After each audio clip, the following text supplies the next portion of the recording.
There are some things that basically everybody knows the name of, but interestingly, almost nobody knows anything about them. So if you said Panama Canal, that's a famous phrase everybody knows, has heard that phrase before. But how many people can tell you all that much about the Panama Canal? Today, I want to talk about one of those things, which when you actually start to get to know about it, is one of the coolest things that exists in the world. Everybody knows the name. Very few people know all that much about it. We got to talk about the Rosetta Stone.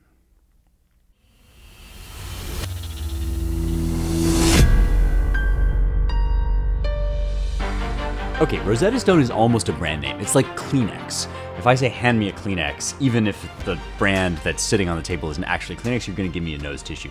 The Rosetta Stone is a real object, a real thing in the British Museum, but it's also a catchphrase or a buzzword, a byword for anything that unlocks a translation, that allows us to gain access into a code or a language that we didn't previously understand. And that's because it's the most famous example of that happening in modern history. But that's basically all that anybody knows about it. And when you start to look into it, the story of the Rosetta Stone is so cool. It reveals so much about what we were always talking about on Fridays on Words, Words, Words. And I had a question sort of about the Rosetta Stone. So this is a follow-up question from last week's episode about prophecy and translation and encryption, and we've been following this thread about different ways to uncover hidden meaning. And Blaine had a follow-up question that I'm going to get to next week that relates to the Rosetta Stone. But before I even tackle that, I think we have to talk about the Rosetta Stone itself, because it's an object that is a major feature of the modern history of translation. It has a lot to say about language and how it works and how we work with it. But it's one of those things that, unless you've spent time thinking about this stuff, you might not really know all that much about it.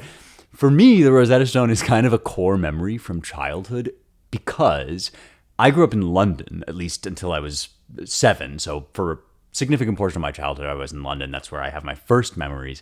And one thing that my sister and I always loved to do, no matter what, on any rainy day or any day at all, which most days in London are rainy, we always wanted to go to the museums. London has these amazing museums, the Science Museum, the Natural History Museum we especially loved, and the British Museum. And Faith, my sister, will, I'm sure, correct me if I get any of these details wrong, because she is the great keeper of family memory and archives in our family. But as I recall, the big one that we loved to go to was the Natural History Museum. That's the one with the T-Rex and the cool stuff about ancient history, prehistory, and all that. But the British Museum is also extremely cool, and one of the awesome objects that they have in there is the Rosetta Stone. So I would always see it whenever we went out with a babysitter or with mom and dad for a family outing to entertain ourselves in some afternoon. And like most people, I think I would walk past it. I would be like, that's the Rosetta Stone. I knew how to name it. But in its physical presence, it's actually a pretty banal looking object, to be perfectly frank. And even I, who love languages, didn't really spend a ton of time investigating the Rosetta Stone as a kid. Again, Faith, you can tell me if I'm wrong, and I actually was fascinated with it, but maybe somewhere in my subconscious it worked its way in so that one day I would end up here on this podcast with you talking about obscure linguistic situations. When you really get down to it, all this is, in its essence, as an object unto itself, is a stele. And steles are one of the oldest forms of political propaganda and communication. They're one of the oldest communication devices in the world.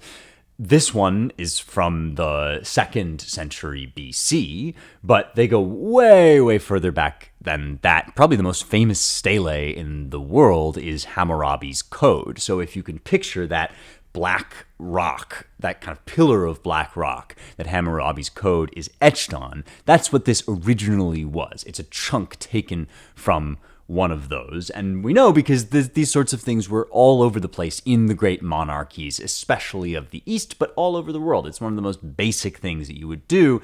And this one wouldn't have been all that special, except that it's written in 3 different languages. So it's one of those objects throughout history that has found a place in the archives of mankind's knowledge for a purpose other than what it was originally intended for. Originally, this would have been under the reign of Ptolemy V, and it would have advertised and recorded the official story of Ptolemy's reign and all the things that happened, and especially his piety before the gods.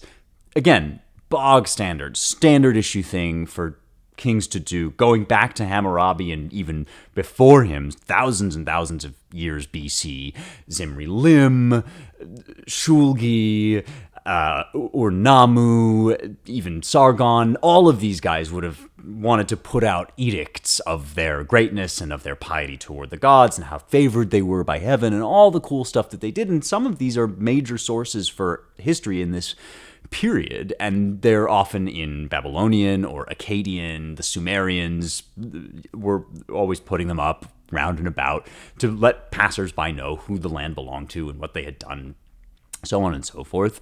If you've heard of the various king lists and things that come down to us, a lot of them would have been publicized on steles. But there's one major thing about all of those steles that's different from the Rosetta Stone, and that is that most of those steles would have been in one language for a very important reason, which is that imposing a language on a region or a kingdom is a way of asserting control. Any given territory in the ancient world, and now to a lesser extent, is going to have a collection of different languages spoken, different peoples speaking different languages.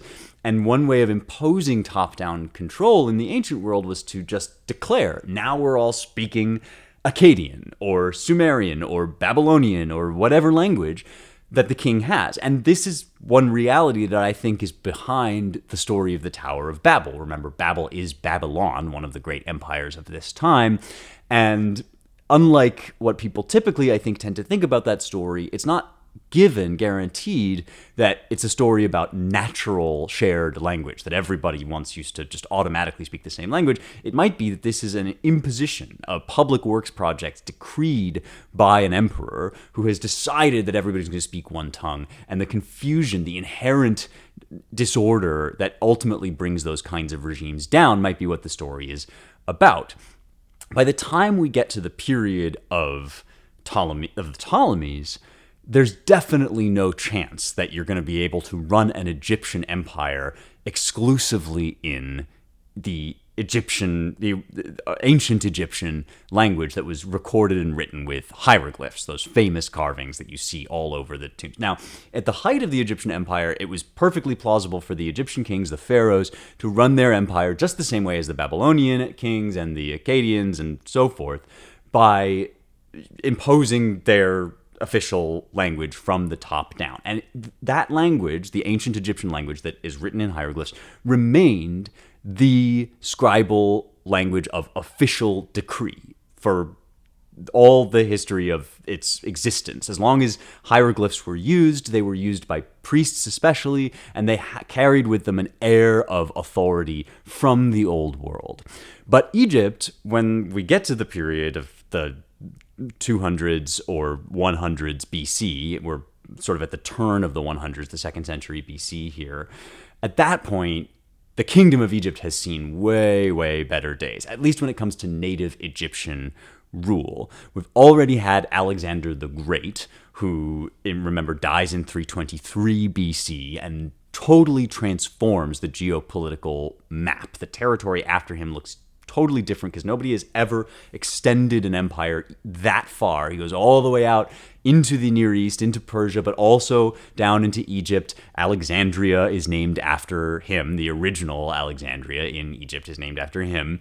And after he dies, unlike the Roman Empire, the Alexandrian Empire crumbles immediately. It can't sustain the death of its one warlord because he doesn't have a secure lineage, and he hasn't been making gradual treaties and expansions the way that the Roman Empire later would. Instead, he has simply conquered after the fashion of Cyrus the Great and the great Eastern conquerors that went before him. And so his reign splinters, but it forever afterward bears the mark of being Alexander's empire chunked up into little pieces. And that will remain the case throughout what's called the Hellenistic era until Rome rises to become an empire. So each of these reigns, each of these areas is going to gradually come under Roman control, but it's before that, until that happens, you have basically the heirs of Alexander. And the Ptolemies are the Egyptian heirs to Alexander's reign. So Ptolemy V in the 190s BC is part of that world, and it is inherently a multipolar world. Gone are the days when you could dream of standardizing all of this territory. Egypt, especially, is inherently going to be multicultural from now on. It's going to go later under Roman rule. Gradually, the native Egyptian culture, which stretches back so many thousands of years and which was ancient already for ancient Greek writers like Plato, that's going to die out, and the hieroglyphic language itself is going to cease to be used. It's by 394 AD, we get the very last hieroglyphic inscription on the temple of Isis at Philae. And I have actually seen this inscription because I was in Egypt earlier, actually, just last year I was in Egypt, and I saw, it's very haunting, this final inscription, almost as if this long tradition kind of trails off as the last priest writes the last hieroglyph under totally foreign rule at this point. The world of the ancient Egyptian kings is gone. And with that, knowledge of hieroglyphs and of the ancient Egyptian language starts to die out, and Egyptian becomes a dead language. So that by the time we uncover the Rosetta Stone, which is in the 1790s, so much, much later, nobody knows how to read these hieroglyphs. And people are only just starting even to discover the wealth of Egyptian archaeology. Now, this is something that we don't really reckon with because the archaeological revolution, if you want to put it that way, so totally transformed our world that we take for granted that we know about these empires, like the Akkadians, like Sargon of Akkad, like the Babylonians, like the Persians. But for a long time, the only record we would have had in the early modern period of these people would have been through the Greeks or through the Romans.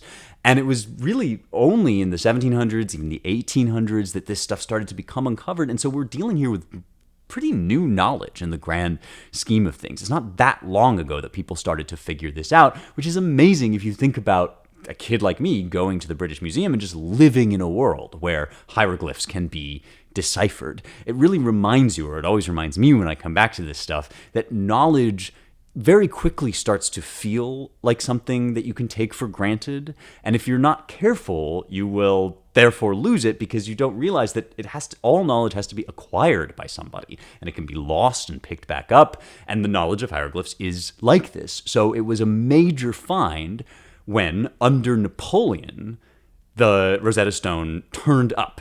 And again, this story to me is so crazy because Napoleon feels like something out of myth and legend to me, but he really is not that long ago. And it's not that long ago the world was being reshaped by these major European powers who uncovered a lot of the archaeological stuff that we now know about. And today, in the debate, when everybody says, well, you must return this back to its original location, you have to remember that this is a situation that was unfolding only very recently in areas that had totally lost their ancient heritage. And it was the Europeans, whether you like it or not, who sort of recognized this as valuable. And sometimes they recognized it in contexts that we no longer approve of, like invading Egypt. I mean, Napoleon was fighting the Ottomans. He was not there on an archaeological expedition, although archaeology did go hand in hand with conquest and glory and empire and all that stuff that we now shake our finger at or whatever. This was part of the project to expand human civilization, to expand European civilization, and to add to the sum total of human knowledge, digging up ancient things. All of that was part of Napoleon's glory and his claim to fame, but his major thing was that he wanted to beat back the Ottomans in Syria and Egypt. And while he was there, his soldiers and his archaeological teams were finding all this stuff, including the Sphinx, right? I mean, the Sphinx still has bullet holes in it from target practice that Napoleon's men were performing, which tells you their kind of attitude. It's, we are lords of the world, we're here to conquer. On the way, all your antiquities are belong to us. And so in 1799, they come up with this thing which they know is valuable because nobody knows how to read any of this writing, including the local authorities. This has totally been lost. But we now have this key, this trilingual artifact, a chunk of a stele that has ended up, it didn't originally stand there, but has ended up in Rosetta, which is now called Rashid, a place in the Nile Delta.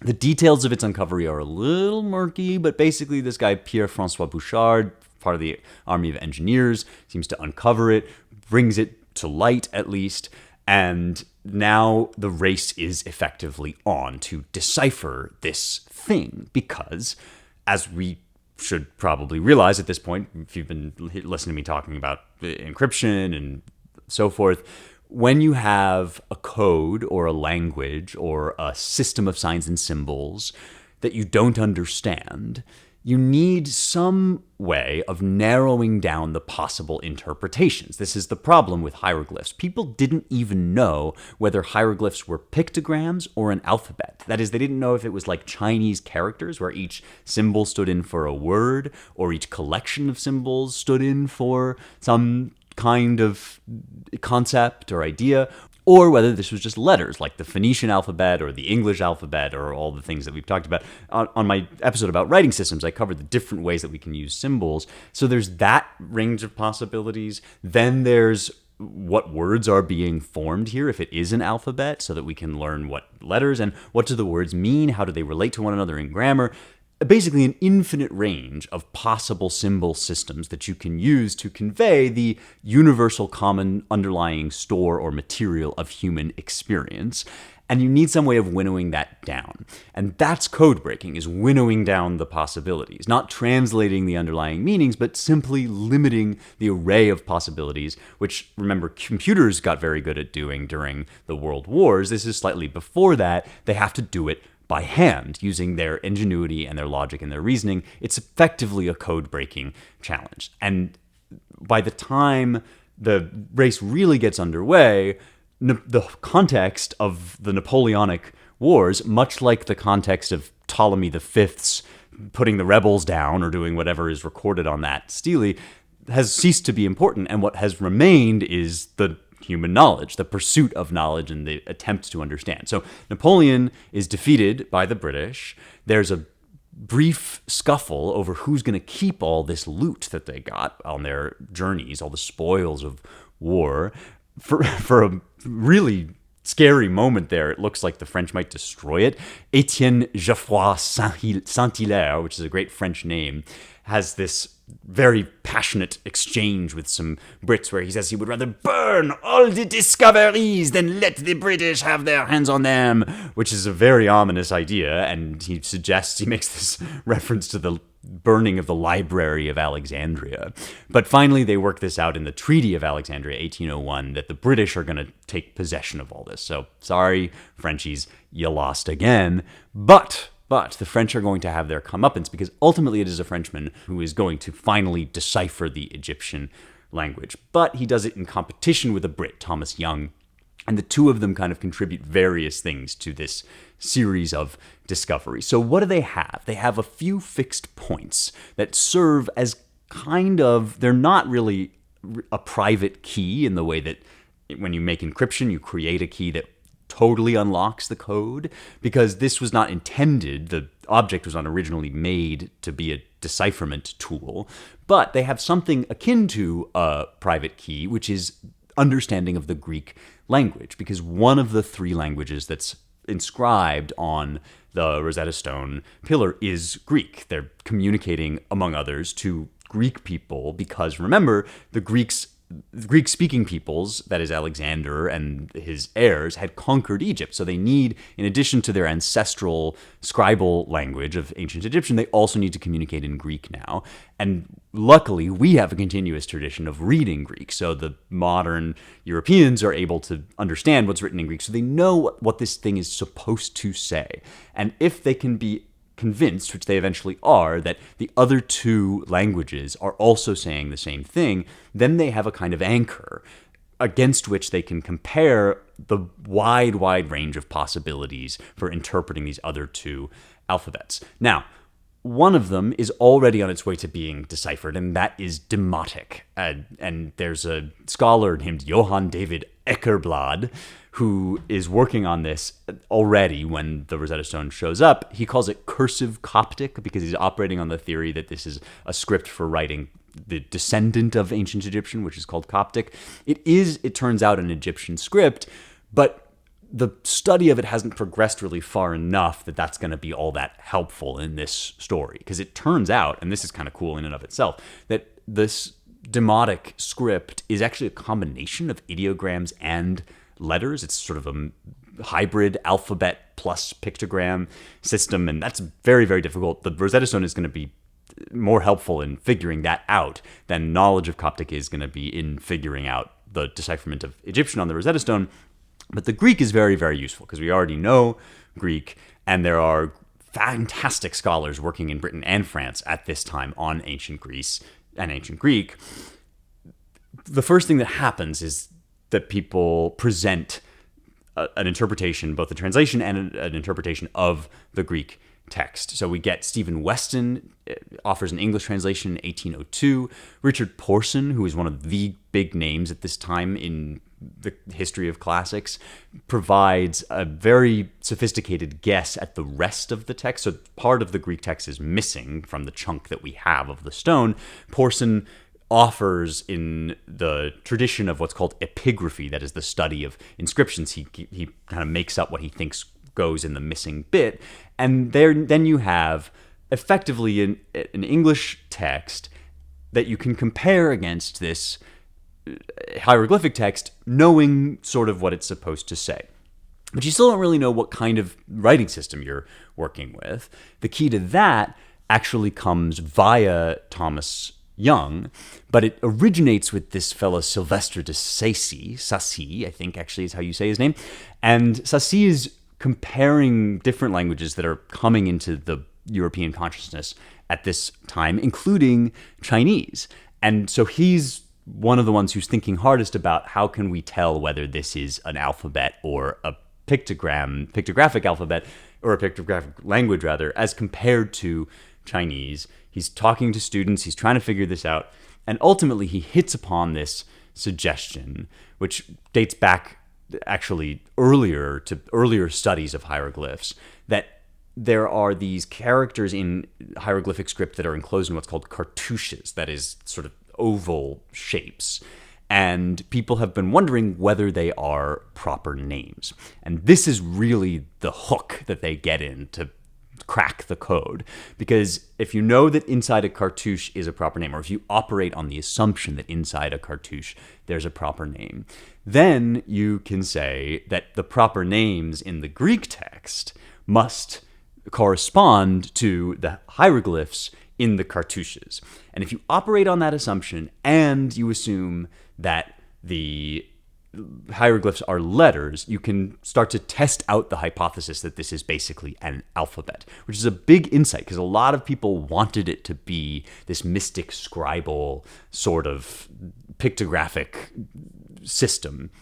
And discovering that it wasn't that and getting over that wishful thinking was a big step on the way to figuring out that this is an alphabet. But the names really cracked it, and Young kind of deciphered a few of them, but it's Jean-François Champollion who really gets at the heart of it and figures out the whole system to translate the whole thing. Turns out, in the end, not all that interesting. I actually had never, before I started thinking about this for this episode, I'd never read the text of the Rosetta Stone. I'm going to read some of it to you in its English. His Majesty stationed infantry at the mouths of the canals to watch and guard them against the extraordinary rise of the water. He captured the town by assault in a very short time and cut to pieces the rebels who were therein. And behold, those who had led on the soldiers and were at their head, and those who had disturbed their borders, who had committed sacrilege in the temple. When His Majesty came to Memphis to avenge his father and his own sovereignty, he punished them according to their deserts. So, it's this sort of thing. Bombast, bluster, boilerplate, on and on it goes, which is kind of an amazing thing if you think about it. The unexpected twists and turns of history. This guy thinks he's recording his accomplishments for all time, and he sort of is, but not quite in the way that he thinks, because nobody at this point really knows or much cares what Ptolemy V happened to do, or his ancestors, or his father, or anything like that. But we really, really care about knowing how to read his language, because then the whole array of tombs and grave inscriptions suddenly becomes open and available to you, all because you have this one key that enables you to compare a language you do know to a language that you don't know. What does this tell us? What can we glean from this about translation? Well, one thing that is going to become important, especially next week when I answer Blaine's question, is that the Rosetta Stone is an example of a phenomenon that we encounter all the time in the world, which is that when you know that two things are related to one another, you also know that there is a third thing that links them together, that makes them have something in common, even if that third thing can't quite be put into language. So, for example, if I know that both the ball on my desk and the balloon in the sky are red, that means I have a third concept in addition to ball and balloon called redness. And even though I can't actually encounter pure red abstracted from any physical object, my concept of red is like a sort of bridge, an immaterial bridge between multiple different material objects that enables me to form that link. So any two things that have a relationship between them also have a third, at least one third concept that hovers over them both. In language, the reason we know that we can do translation is because we believe that that any two languages have a third thing linking them. And that third thing is human experience, human thought, the inward life of the soul, which can't be embodied in any language, as I keep stressing, but which makes it possible to do translation. And if that weren't the case, if the experience of the human soul weren't in some sense shared among every human being, or at least comparable, if my experience weren't at least comparable to yours, and your experience weren't at least comparable to Alexander the Great's, then the discovery of the Rosetta Stone would mean nothing. It wouldn't matter, because we would have no way of being confident that the same message written in multiple languages could be deciphered if you knew one language. What makes it possible to go from Greek to this unknown language written in hieroglyphs and to learn how to read ancient Egyptian is the faith, the belief that there is a third thing, an ineffable, invisible third thing underneath, kind of within the Rosetta Stone. If you picture it inside the core of the rock, that's the thing that we all believe exists, which is the human experience behind language. Right now I'm reading one of the most famous and significant theorists of signs and semiotics. And when you're one of the most famous semioticists in the history of semiotics, you're still not all that famous, but he's pretty famous. His name is Charles Peirce. And in his time, he was sort of misunderstood, never quite had a lot of great success, but now he's thought of as one of the great thinkers on this subject. And he has this insistence that all reality and all human thought takes place in groups of three. And in fact, he refers to thirdness because he thinks that signs and symbols are such an essential feature of how we experience the world, which you can see how that would be if you think about my example of the red balloon and the red ball. That redness enables us to make even the most basic comparisons between objects. So if there weren't some third thing that links these two things, we could never make comparisons at all. And if you can't make comparisons, if you can't connect one thing to another, you can't have any ideas. I can't even think the chair is over there unless there's some idea about location that I am applying to the chair, some third abstract concept. All language, all thought, all experience involves the linkage of different ideas, and linkage means you need some hook, some common thing to link two other objects together. All language works this way. Peirce actually at one point in his writings gives an example where he says if you look up the word in a French to English dictionary, you will find that it is listed next to the word man. And that will enable you as an English speaker to know that means man. But the person who wrote the dictionary had to have a third concept that lives in between and man, but is neither the French nor the English man, and that is what I would use my crude language to call manness, or the concept of man.